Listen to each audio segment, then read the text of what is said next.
En este vídeo te voy a mostrar el procedimiento que se sigue en el interior de la mitocondria para terminar produciendo ATP. Esto que tienes aquí es la cadena respiratoria. La cadena respiratoria es un conjunto de complejos multiproteicos.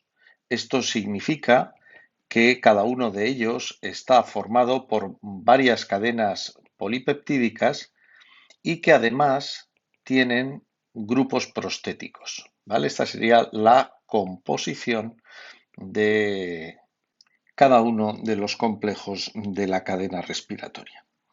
Como ves, hay 4 complejos, el 1, el 2, el 3 y el 4. Y esta es la manera más fácil de nombrarlos porque tienen nombres más complicados. Son estos.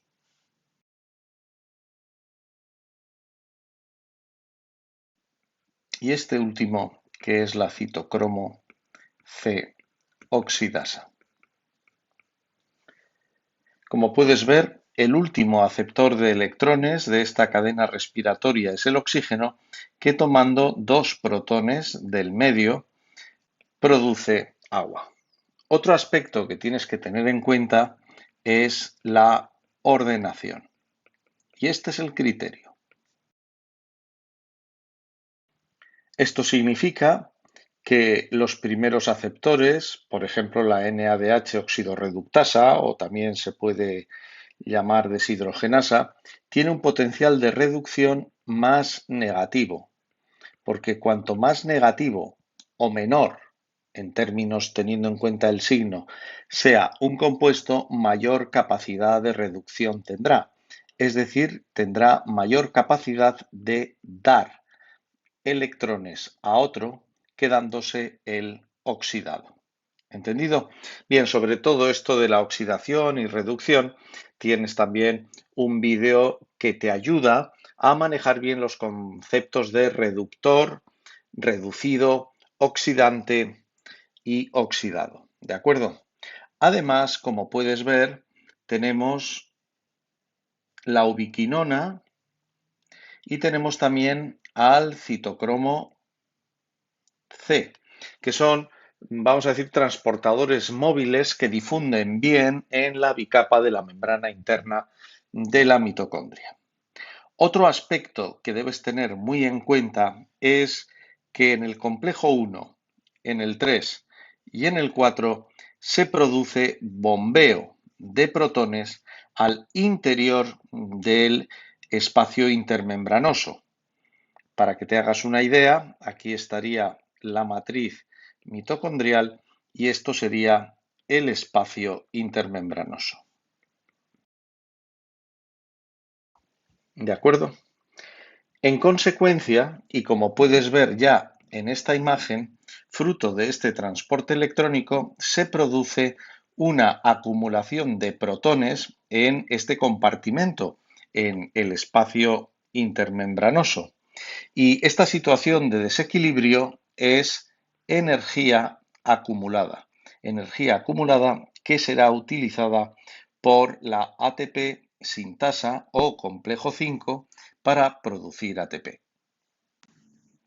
Ahora me voy a centrar en explicarte en el proceso de formación de ATP a partir de la fosforilación. Fosforilar es añadir un fosfato al ADP. Precisamente por eso a este proceso se le termina llamando fosforilación oxidativa. Fosforilación, ya te acabo de explicar por qué, y oxidativa porque la energía que ha generado o que ha permitido generar este gradiente electroquímico de protones ha venido de electrones fruto de un transporte electrónico, mejor dicho, que te explicaba antes, fruto de la oxidación de sustancias. En cualquier caso, hemos llegado, como has visto antes, a una acumulación de protones dando lugar a lo que se llama un gradiente electroquímico, ya que hay más cargas positivas, de ahí electro, en esta región, y químico porque hay más acumulación de protones de esta especie química en esta región que es el espacio intermembranoso. En realidad lo que hay es un gradiente es una diferencia de algo en un sentido. Aquí hay más concentración, como te he dicho, de protones y de cargas positivas con respecto al otro compartimento que es la matriz mitocondrial. Esta estructura es la ATP sintasa, llamada también partícula F o partícula F sub 0, F sub 1, por la sencilla razón de que tiene dos regiones bien delimitadas, esta que se ancla en el interior de la membrana mitocondrial interna que se llama F sub 0 y esta de aquí que es la F sub 1. Esta F sub 1 está formada por 9 cadenas polipeptídicas, 3 alfa, 3 beta. Esto significa que hay 3 que son iguales de tipo alfa, 3 que son iguales de tipo beta y luego tenemos la subunidad gamma, la subunidad delta y la subunidad epsilon. Gracias a un movimiento de giro, cuando los protones viajan a través de esta ATP sintasa, se produce un movimiento de rotación. De hecho, te voy a dejar luego un vídeo muy artístico en donde se ve muy bien este movimiento. Te decía que se produce esta rotación y se aprovecha esta energía acumulada en forma de gradiente para fabricar ese enlace fosfanhidro rico en energía que va a terminar dando el ATP, como te he dicho, a partir de ADP más fosfato. Esto que te acabo de explicar ocurre exactamente igual en el cloroplasto, solo que en vez de ser espacio intermembranoso, esto sería el lumen del tilacoide y este otro espacio sería el estroma. Para terminar, señalar que, como puedes ver, los electrones que cede el NADH los hace al complejo 1 y, por lo tanto, hay 3 puntos de bombeo de protones hasta que los electrones cedidos por el NADH llegan al oxígeno, mientras que en el caso del FADH2 son cedidos al complejo 2, la succinato deshidrogenasa, que es una enzima también del ciclo de Krebs. Ves que al cederse a este complejo 2, como te he dicho, solo hay 2 puntos de bombeo de protones y se genera un gradiente menor.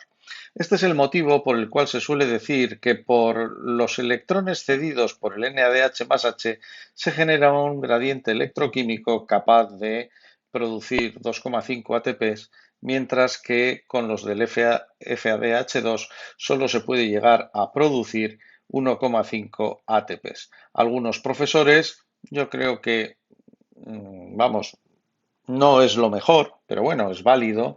Suelen decir que estos son 3 ATPs y que estos son 2 ATPs. Lo digo esto porque según quien te lo haya explicado o que te vaya a exigir, utilizará una baremación u otra. Yo suelo recomendar, de momento, hasta que se diga lo contrario, utilizar esta de aquí.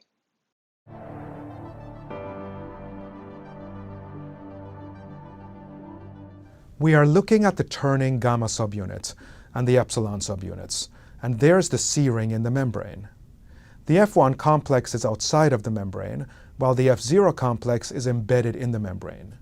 There's the stalk, including the delta and the B subunit. The alpha subunits are shown in light pink. The beta subunits are magenta. In the middle, the central stalk is rotating. The B subunit stabilizes the hexamer, which means that the hexamer can't rotate. We will now look at a rendering of known structural states and the conformational changes that are happening. The beta subunits are seen as a ribbon diagram. The ADP and inorganic phosphate diffuse into the active site, and the ATP has just been released, and simultaneously the conformational change occurs in the beta subunit. If we zoom into the active site, we can see the molecular structure of the substrates and the chemical reaction. Here is ADP with its 2 phosphates. They are all held in place by a network of hydrogen bonds mediated by the amino acids in the folded structure of the beta subunit. Hydrogen bonds stabilize the base and the sugar, but really primarily the base. There's also a magnesium ion that plays a critical role in not just stabilizing, but also neutralizing the charge of the phosphates. Notice the conformational changes that are happening when the inorganic phosphate comes in. There is the promotion of a planar transition state. Synthesis of a new phosphodiester bond is catalyzed, and then the subunit switches to the open conformation. Upon this reconfiguration in the beta subunit, ATP is ejected from the active site. The enzyme then resets and restarts the synthesis of another ATP molecule. This is a summary of the events at the active site. It is also intriguing just how the C-ring rotates. We can start with the analogy of a water wheel.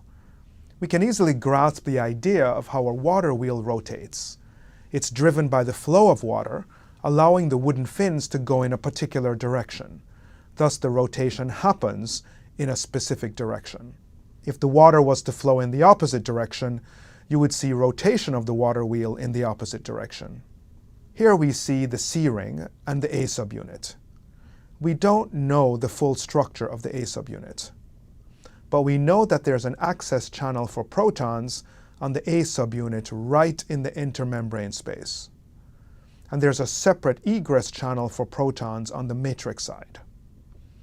In this animation, you see protons flowing out from an interface between the C-ring and the A subunit. But what drives the specific direction of this rotation?